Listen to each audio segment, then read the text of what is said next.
Sriwijaya FC akan melakoni 2 laga kandang, yakni melawan Persikabo pada 6 Oktober dan PSMS Medan pada 12 Oktober.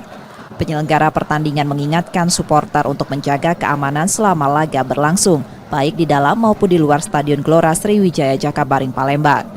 Jika terjadi tindakan anarkis, yang dirugikan adalah Sriwijaya FC.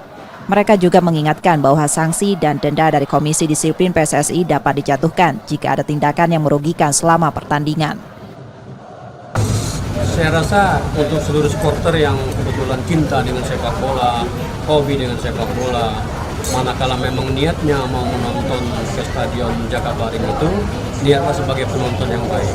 Tidak berniat lagi mungkin akan membawa barang-barang yang memang dilarang masuk kepada stadion, seperti minuman-minuman keras ataupun lain-lain yang memang dilarang, karena kita nanti akan didenda gitu ya oleh LIB selaku penanggung jawab daripada Liga 2 ataupun Liga 1. Jadi mohon kami, marilah kita menjadi penonton yang baik, yang sportif.